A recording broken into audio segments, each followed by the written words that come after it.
앞에 있는 그림을 하나 보게 되면 지난 7월 16일 광주에서 있었던 여자 수구 대표팀 모습입니다.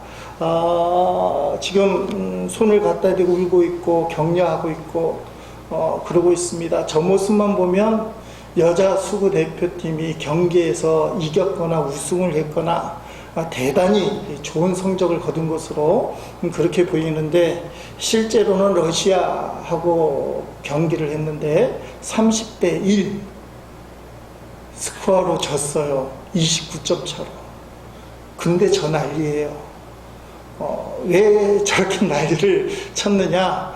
여자 수구 국가대표팀이 구성이 되고 첫 골을 넣기 때문에. 알다시피 광주에서 국제수영대회가 열리는데 우리나라는 개최국이라 출전권을 자동으로 얻는 거예요. 모든 경기에 나갈 수 있습니다.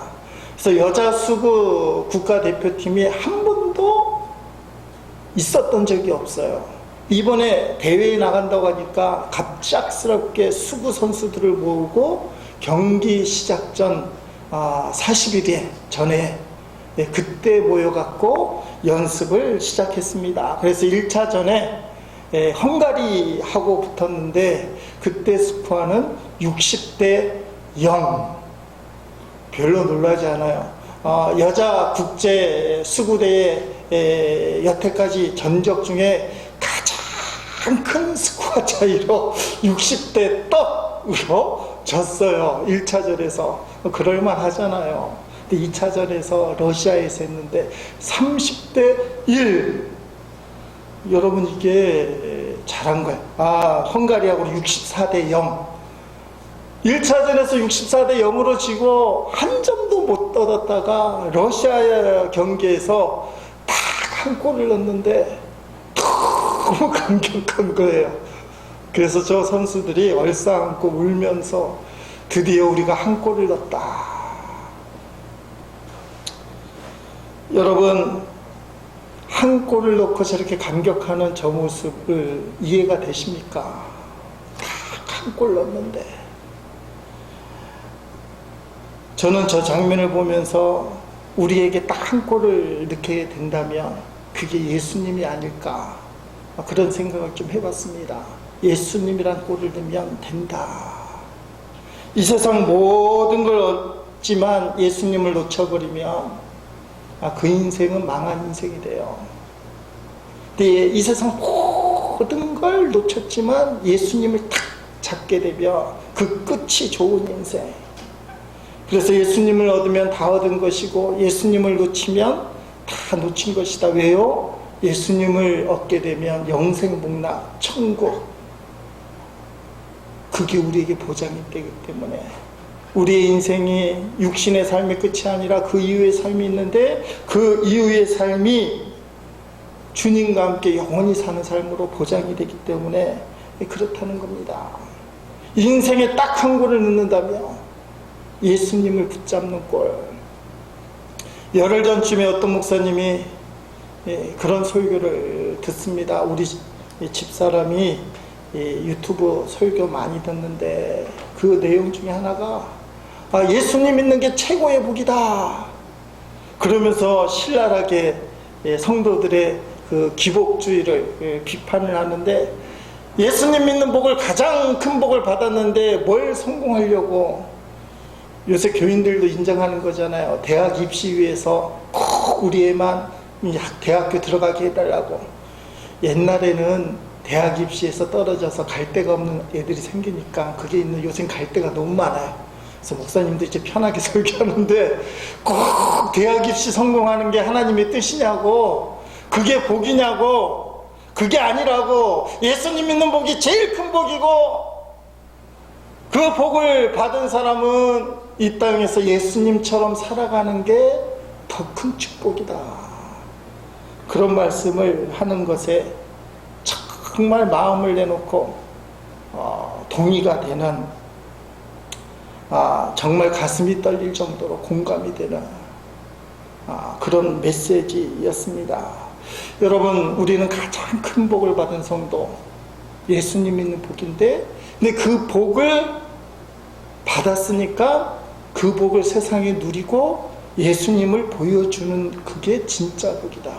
그러니까 내가 잘 되기 위해서 성공하고 내가 잘 되기 위해서 부자가 되고 내가 잘 되기 위해서 대학교 들어가고 인생의 어떤 업적을 이루는 것이 아니라 누구를 보여주기 위해서요? 예수님을 보여주기 위해서, 나에게 가장 큰 축복을 주신 예수님을 보여주기 위해서, 예수님 있는 큰 복을 누리면서 그 복을 보여주기 위해서 예수님을 드러내는 게 가장 큰 축복이다. 그게 이제 마음속에 이렇게 이렇게 정착되길 바랍니다. 내가 성공해야 되는 이유, 내가 부자가 돼야 되는 이유는 예수님을 보여주기 위해서, 거꾸로 내가 가난하고 내가 고난 속에 있고 힘들고 때로는 오늘처럼 예배위원이 적어도 예수님이 함께 하시고 예수님을 보여줄 수 있다면 그것도 가장 큰 축복이다. 그렇잖아요. 성공하고 부자가 되고 엄청나게 세상에서는 영향력이 크지만 예수님을 보여주지 않고 하나님의 영광을 가리는 사람들, 그 축복이라고 얘기할 수 없어요. 세상적으로는 복일지 모르지만 성경적으로, 신앙적으로, 영적으로 그게 복일까? 근데 어렵고 힘들지만 요새는 한국교회 요 단어가 많이 써요. 버티는 거. 근데 버티기만 하면 하나님이 복도 주시지만 버틸 때 힘을 조금만 더 내면, 다른 사람들은 다 버티느라고 힘든데 우리가 거기서 힘을 조금만 더 내고 자발적으로 앞서 나가면 얼마나 큰 축복을 받을까. 지금은 버티는 시대지만 하나님 우리에게 자발적인 힘을 주셔서 하려고 하는 마음을 주셔서 조금만 더 하려고 하면, 여러분 예수님 믿는 큰 복이 내게 임하고 그 복을 보여주는 것, 잘 돼서도 보여주지만 만약에 세상에서 힘들다고 하더라도 어렵다고 하더라도 그래도 내가 예수님과 함께 있고 예수님을 보여주는 거예요. 그게 가장 큰 축복이다. 구약시대는 예수님 믿는 사람들이 없잖아요. 하나님을 섬긴다, 여호와를 섬긴다. 그래서 오늘 본문 1절에 오늘날의 예수님 믿는 사람을 뭐라고 얘기해요? 여호와를 경외하는 사람. 여호와를 경외하는 사람. 이 사람들이 오늘날 저와 여러분이에요. 예수 믿는 사람들, 하나님을 경외하는 사람들. 시편 112편을 우리가 본문으로 삼았는데 111편하고 112편은 너무너무 비슷해요. 111편, 112편 10절로 돼 있고 다 무명시, 지은이를 누군지 몰라요. 재밌는 것은 이 히브리어가 22개의 알파벳으로 되어 있는데 111편도 그렇고 112편도 그렇고 알파벳 순서대로 됐다는 겁니다. 예를 들면 그래, 우리나라 기억, 니은, 디귿 자음 순서로 되어 있던 기억, 감사합니다 하나님, 니은 2절이죠. 높은 영광 받으소서. 디귿, 다 같이 하나님을 찬양합시다. 뭐 리을 이런 식으로 똑같은 구조로. 그러니까 111편, 112편은 연관성이 많다는 거예요. 111편 10절과 112편 1절은 이 편이 달라지지만 그걸 서로가 연관이 있어요. 앞에 걸 뒤에서 받고 있어요. 읽어보면 여호와를 경외함이 지혜의 근본이라 그의 계명을 지키는 자는 다 훌륭한 지각을 가진 자이니 여호와를 찬양함이 영원히 계속되리로다. 아멘. 이게 끝나잖아요. 바로 이어지는 시편 112편 1절 새롭게 시작하는데 할렐루야 여호와를 경외하며 그의 계명을 크게 즐거워하는 자는 복이 있도다. 아멘. 111편 내용을 112편이 고스란히 그대로 받고 있어요. 여호와를 경외함이 지혜의 근본이라는 것은 성경 잠언서의 핵심입니다. 지혜라는 것은 살아가는 기술인데 예수 믿는 사람들, 하나님 믿는 사람들이 어떻게 살아가는 것인가? 하나님을 경외하는 것, 그게 우리의 살아가는 방법인데, 그 하나님을 경외하는 사람들은 훌륭한 지각을 가졌다. 제일 좋은 지식을 가졌다. 우리식으로 얘기하면 예수 믿는 게 최고의 지식, 최고의 축복이다. 그걸 받은 사람은 어떻게 해요? 하나님을 찬양함이 영원히 계속된다. 별로 놀라진 않아요. 영원히 찬양만 한다. 울지 않고. 하나님을 경외하는 것 때문에, 예수 믿는 것 때문에 세상이 어렵고 힘들고 때로는 눈물이 나고 주저앉고 절망이 되고 우울증이 생기고 답답해도 하나님을 생각하면서 여호와를 경외하는 그 지식 때문에, 예수님 믿는 축복 때문에 영원히 하나님을 찬양한다. 그리고 받는 말씀이 여호와를 경외하면 그의 계명을 크게 즐거워하게 되고 그게 복이 있다. 경외라는 단어가 두렵고 떨리며 우주 만물을 창조하신 그 하나님을 우리가 어떻게 만나겠어요? 대통령 만나는 것도 쉽지 않아요. 문재인 대통령은 조금 좀 만나는데 좀 격이 없을 것 같은 느낌이 드는데, 그래도 이제 좀 격이 있잖아요. 대통령 하면 뭐 검열도 막 하고 그럴 것 같고. 근데 하나님 생각하면 함부로 만날 수 없어요. 우주 만물을 창조하신 그 전능하시고 놀랍고 위대하신 하나님 어떻게 만나느냐. 그분은 위대하신 분. 그래서 두렵고 떨려요. 근데 무섭지는 않아요. 이게 포인트예요. 하나님을 무서워하지 않아요. 왜냐하면 따라합시다. 사랑하시기 때문에. 이게 신앙입니다. 구약의 이스라엘 백성은 이 사랑을 잘 못 느껴요. 하나님은 사랑이시라는 단어를 잘 못 느껴요. 기껏 표현하는 게 여호와는 나의 힘, 나의 능력, 이 정도지. 나의 방패, 나의 산성. 근데 신약에 와서 예수님이 하나님은 사랑이시다. 하나님은 경외로워요. 두렵고 떨리고 때로는 무섭지만, 근데 근본적으로 하나님은 사랑이다. 그래서 우리가 그 하나님을 경외하게 되면 영원토록 찬송이 되고 그의 계명을 우리는 지키게 된다. 어떻게 지켜요? 크게 즐거워하며 한없이 기쁨으로. 얼굴 표정들이 별로 좋진 않아요. 어떻게 하나님 계명을 영원토록 크게 기뻐하며 한없는 즐거움으로 지킬 수 있느냐. 생각이 달라지기를 주의 이름으로 축복합니다. 따라합시다. 말씀은 좋은 것이요. 자꾸 이런 생각 가져야 돼.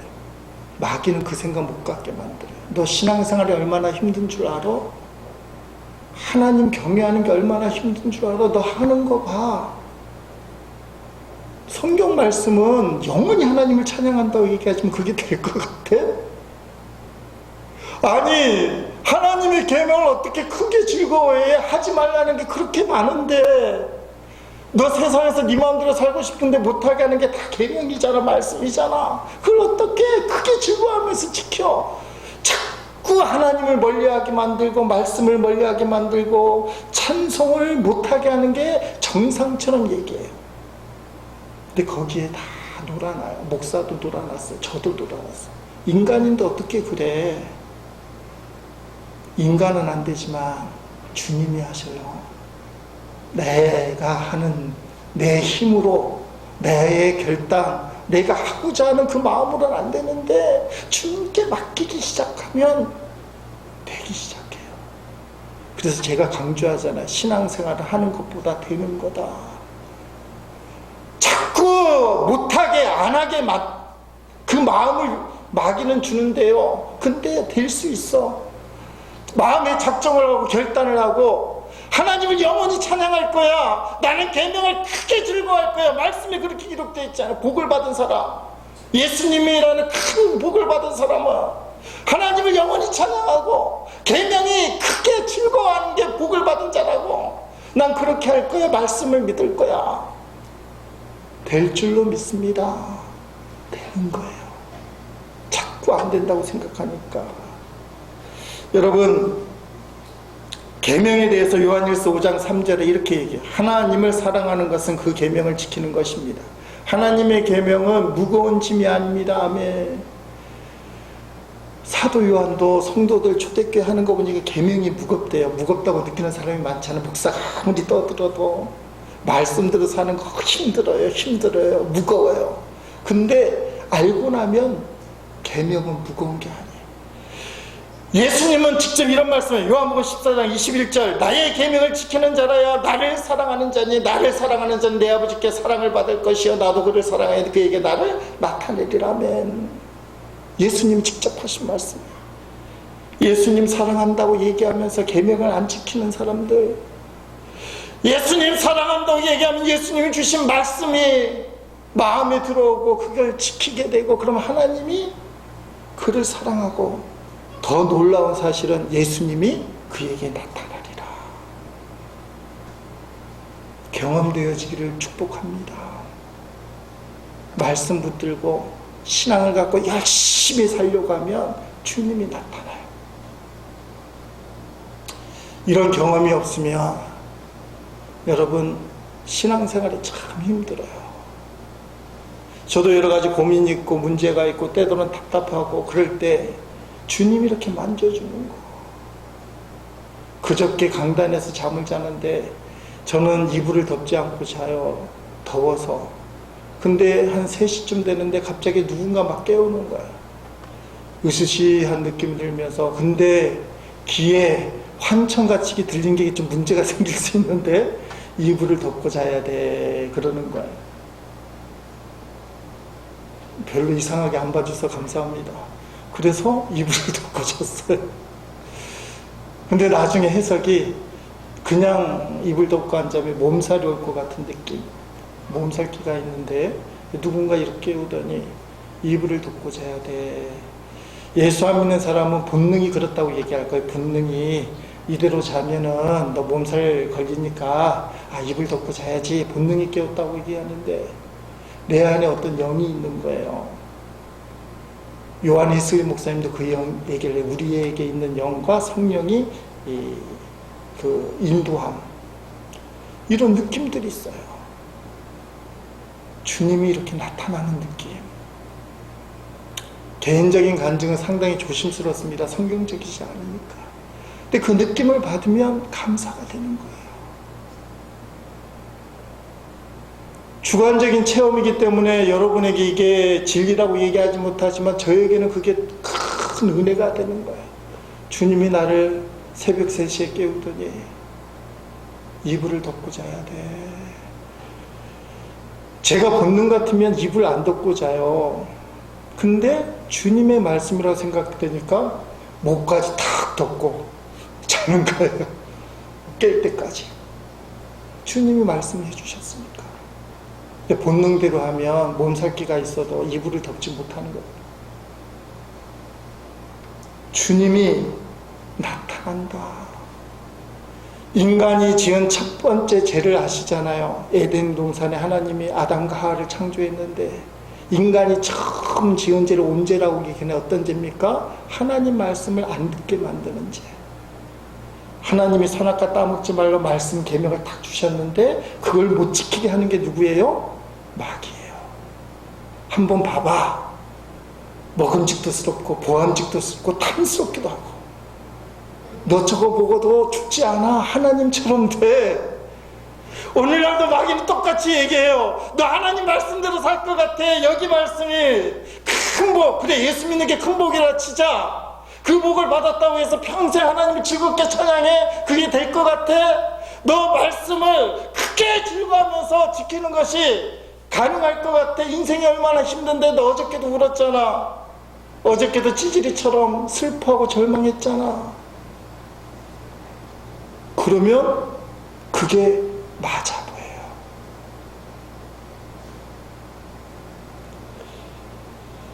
오늘날도 마귀는 똑같이 얘기해요. 계명 지키는 게 힘들다, 찬양하는 게 힘들다, 기도하는 게 힘들다, 전도하는 게 힘들다.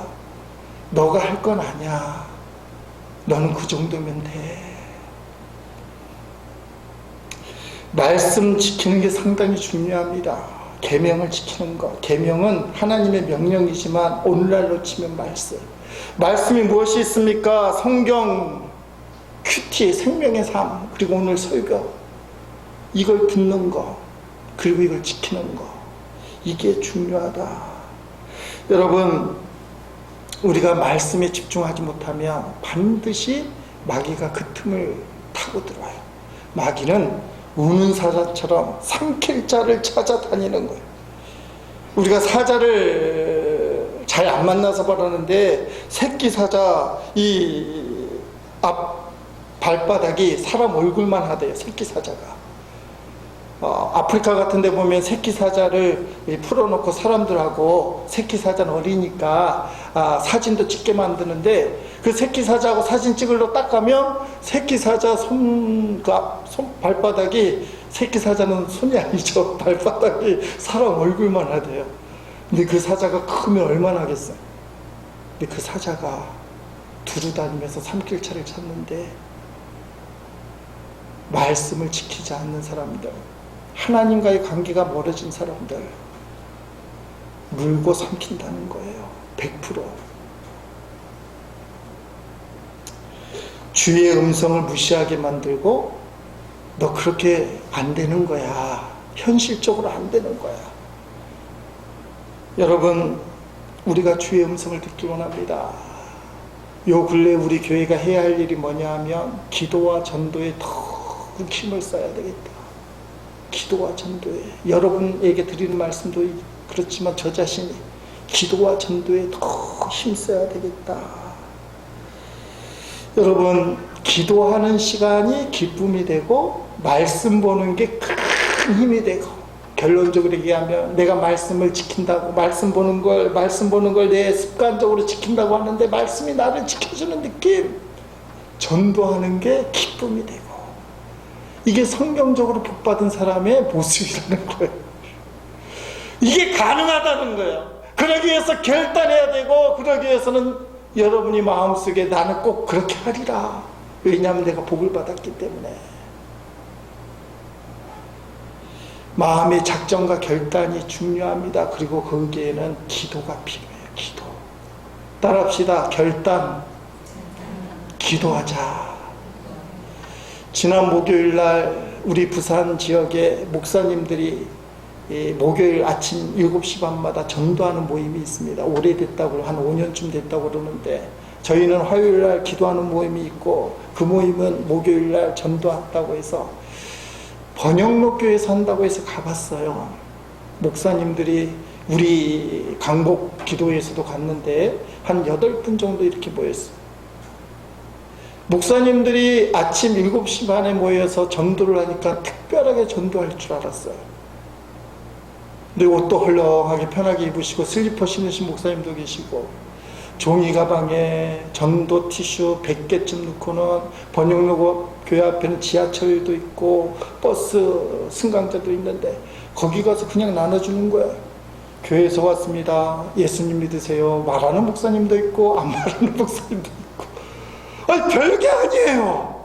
5년 동안 목사님들 모여서 전도를 했었는데 특별하게 무슨 전도법이 있고 특별하게 할 줄 알았더니 우리하고 똑같아요. 전도 가방 딱 들고는 교회에서 왔습니다. 예수 믿으세요. 바쁘는 사람 가면 그냥 가고. 별거 아니에요.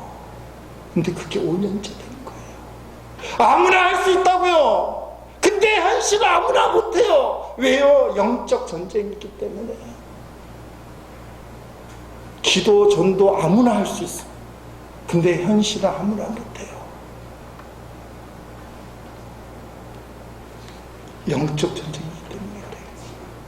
말씀 읽는 거, 말씀 지키는 거 쉽게 할 수 있어요. 근데 쉽지가 않아요.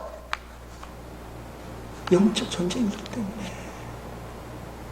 문제는 포기하고 가만히 있고 아무것도 안 하는 게 큰 죄예요. 마귀가 그렇게 만드는 걸 본인들이 몰라요.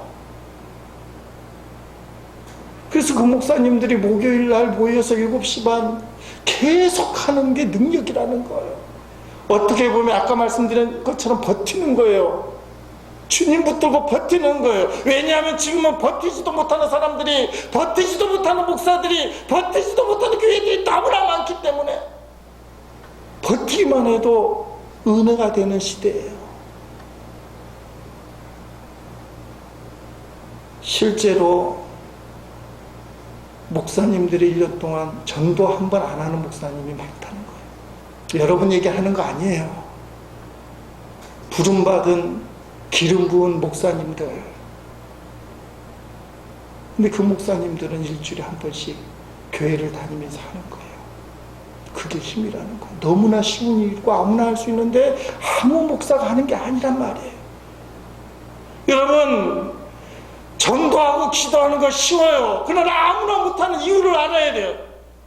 어떤 영적인 힘이 있는 거예요. 못하게 하는 힘, 주저앉히는 힘, 그게 있어요. 그게 눌리면 계속 영적으로 타락하는 거예요. 예수님이 오는 건 우리를 생명을 주시되 풍성하게 주시는 것인데, 마귀는 우리를 꼬여서 그럴듯하게 얘기하지만 결국은 우리를 죽이고 멸망시키는 거예요. 요한복음 10장 10절 말씀이잖아요.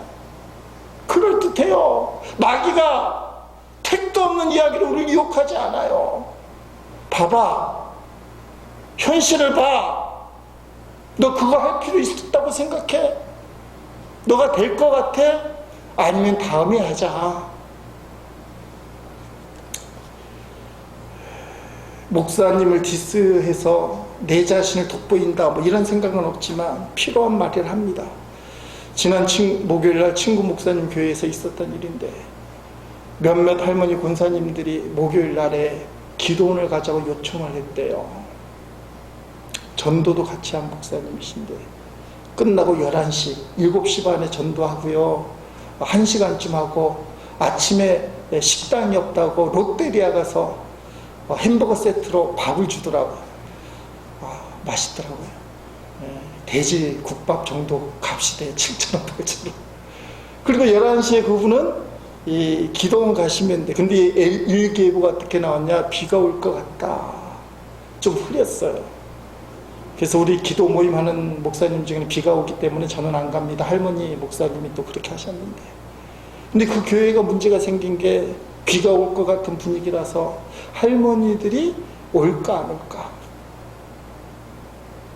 그러면서 그 친구 목사님이 할머니들이 오면 기도원 가고 안 오면 기도원 가지 않겠다.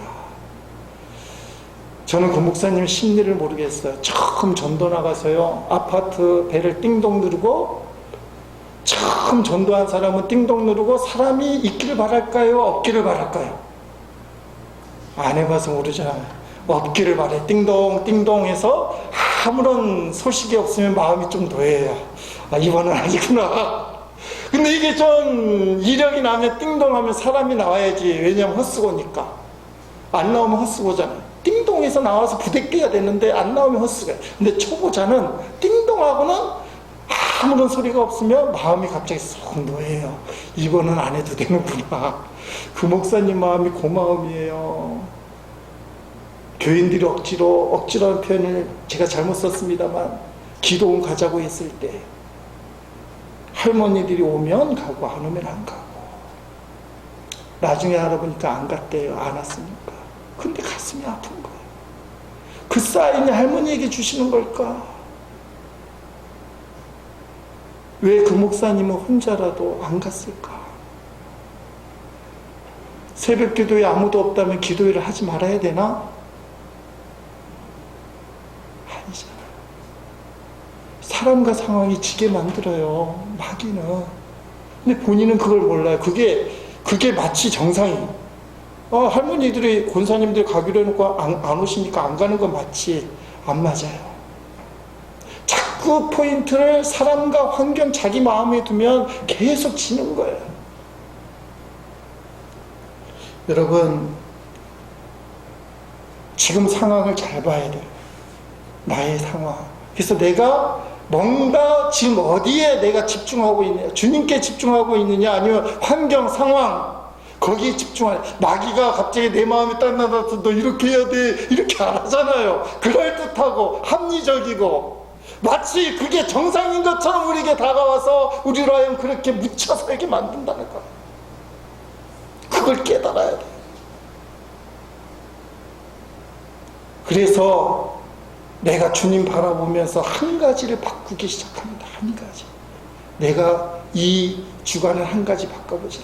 그래서 우리 교인들이 이번 주에는 용문산 기도원에 있는 연합 집회를 위해서 설령 가지는 못한다 할지라도 우리 삼남연회에서 그 집회를 한다는 하나님, 그 집회를 축복하옵소서, 이 기도 한번 하는 거예요. 그 한 가지 바뀌는 거예요.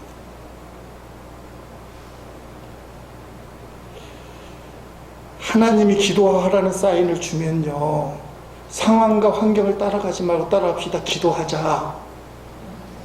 마음에 자꾸 기도하려는 부담감이 주어지면 기도하면 돼요. 근데 못하게 만들어. 자꾸 그 쉬운 기도를 못하게 만들어. 여러분, 주보에 가운데쯤 이렇게 피면 1시간 기도라는 제목 글이 있어요. 한번 주보를 보시기 바랍니다. 이 책이에요, 이 책.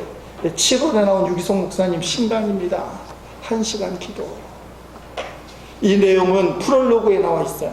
책은 15개 유목사님 설교인데 제가 일단 어저께 읽어보기 시작하면 다 읽어보고 필요하면 강매를 하든지 요약해서 설교를 하든지 이제 그럴 거예요.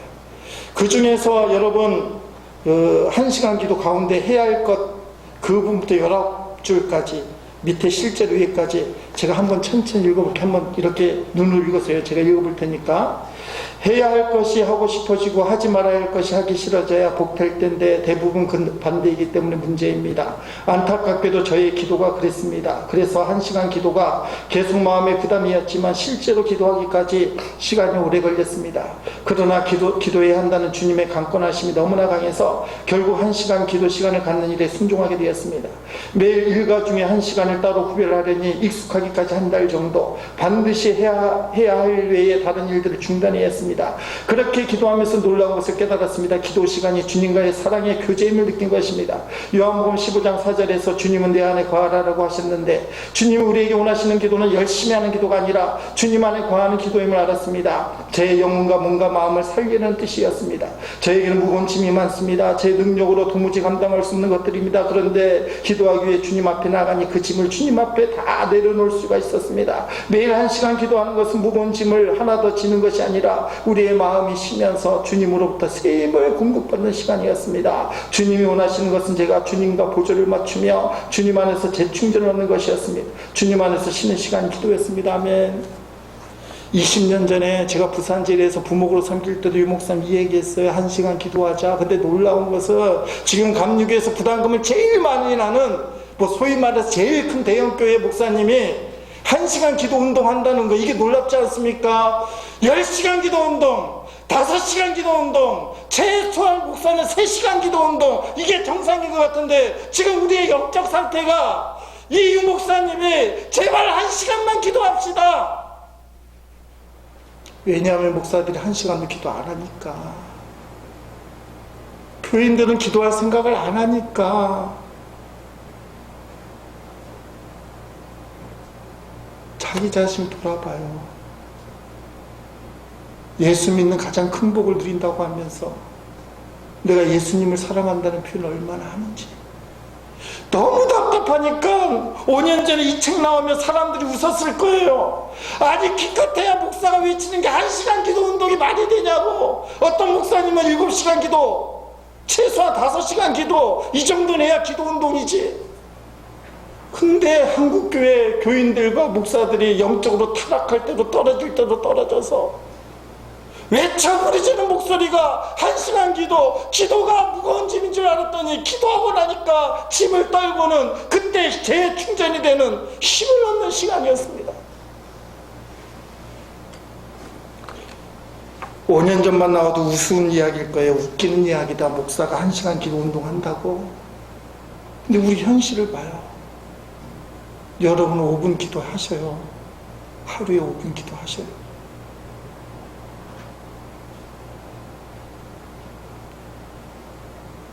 주님 앞에 기도하고 말씀을 지키고 전도하는 게 쉬운 거예요. 알고 보면 쉬운 거예요. 주님이 하게 하시면. 근데 그걸 못하게 하는 세상에 집중하고 자기 삶의 연민을 느껴 거기에 집착하면 너무너무 힘든 거예요. 어떻게 기도를 해? 어떻게 성경을 봐? 어떻게 전도까지 해? 솔직히 말하면 거듭나기 전에 저의 모습이고 어쩌면 지금의 우리의 모습은 저의 모습일 수도 있어요. 이걸 깨달아야 돼요. 예수 믿는 건 큰 복이고 오늘 시편 말씀처럼 하나님의 계명을 지키게 되면 영원히 하나님을 찬양하는 게 크게 즐겁게 말씀을 지키는 게 너무 즐겁고 한없는 기쁨인데 우리는 이게 너무 짐으로만 느끼고 있다면 진짜 큰 복을 받은 사람, 그게 맞나? 여러분 많은 걸 얘기하지 않아요. 이번 주간에 내가 한 가지를 바꿀 수 있다면 뭘 바꿔야 될까? 작정기도 한번 해보는, 뭐 금식기도도 한번 해보고, 아니면 전도지, 물티슈 한번 지나가는 사람이 나눠보는 거, 한 가지 한번 바꿔보는 거. 그때부터 주께서 역사하십니다. 여러분, 하나님을 경외하고 계명을 크게 즐거워하는 자들에게는 이런 복이 주어진다.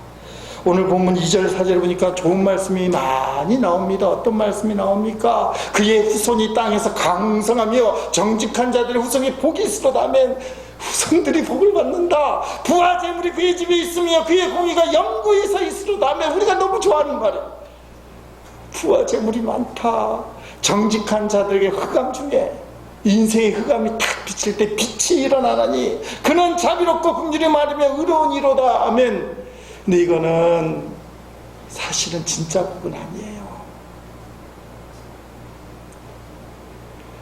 하나님을 경외하고 예수 믿는 큰 축복을 받게 되면, 오늘 시편 112편에서 저는 두 가지를 주님이 말씀한다고 생각해요. 그 두 가지가 뭐냐? 여러분 뒤에 별지에 찬양이 있습니다. 별지 찬양이 있어요. 그 찬양 나와 있는 가사 두 개. 첫째가 뭐냐? 아무것도 두려워하지 말라. 그 말씀. 오늘 본문 말씀을 보니까 6절 8절 말씀이 앞부분에 나와 있어요. 6절 8절에 이렇게 되어 있잖아요. 그는 영원히 흔들리지 아니하며 의인은 영원히 기억되리라. 그는 흉한 수mon을 두려워하지 아니함이며 여호와를 의뢰하고 그의 마음을 굳게 정하리로다. 그의 마음이 경고하여 두려워하지 아니할 것이다. 그의 대적들이 받는 복은 마침내 보리로다. 아멘. 두려움 없는 삶을 살게 된다. 두려움 없는 삶을 살게 된다.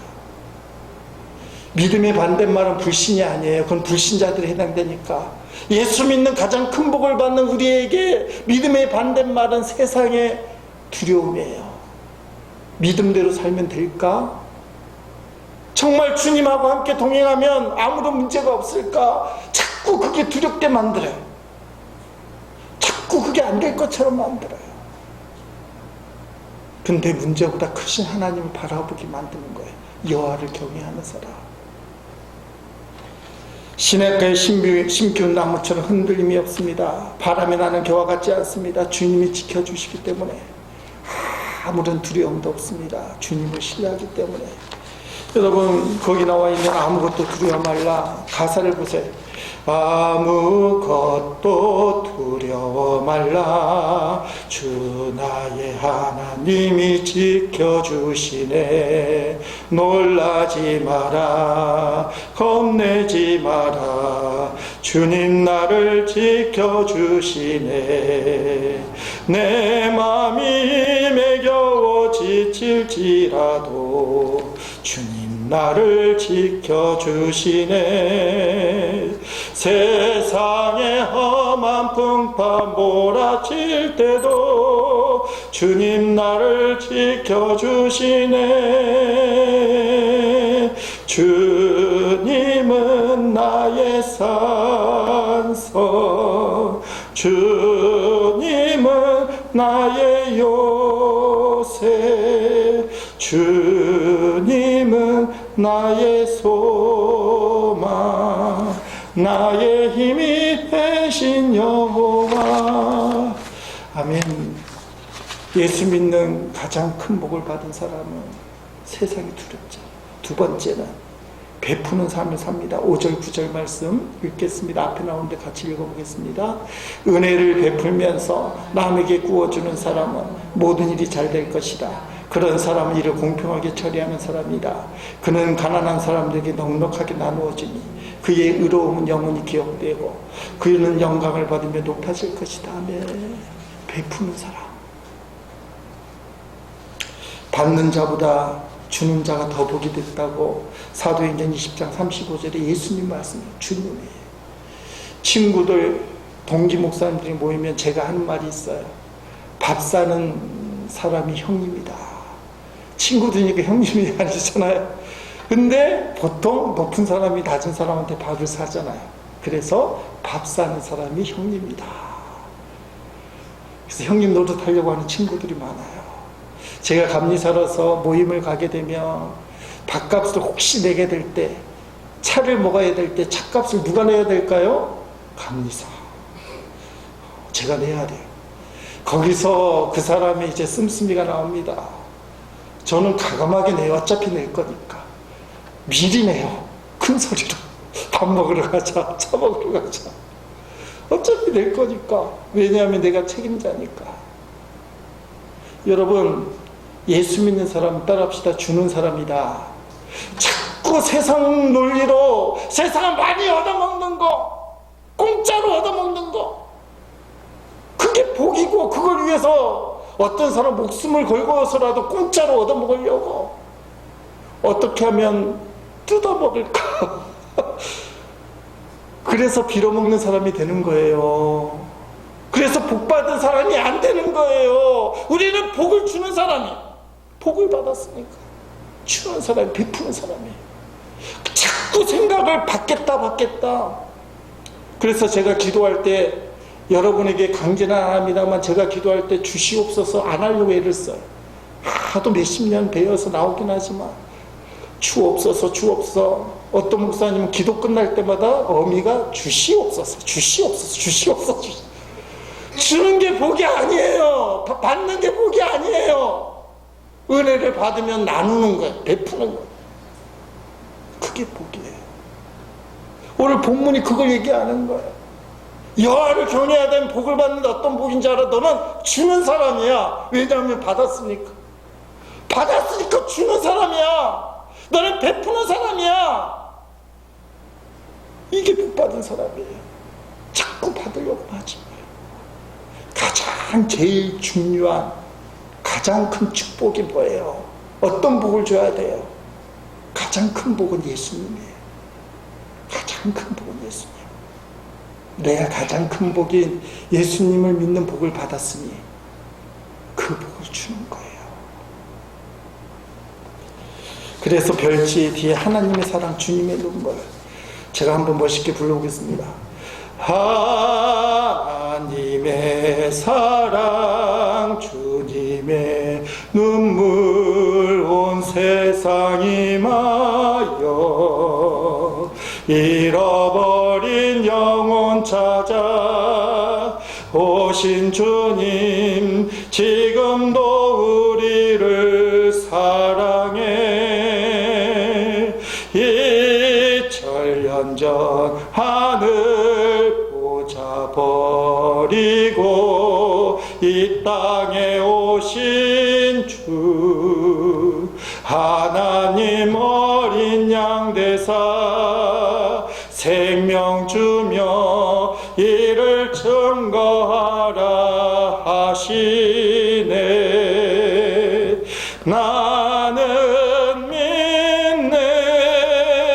거저받은 귀한 사랑, 그 누가 대신하리요. 나의 생명 할 때까지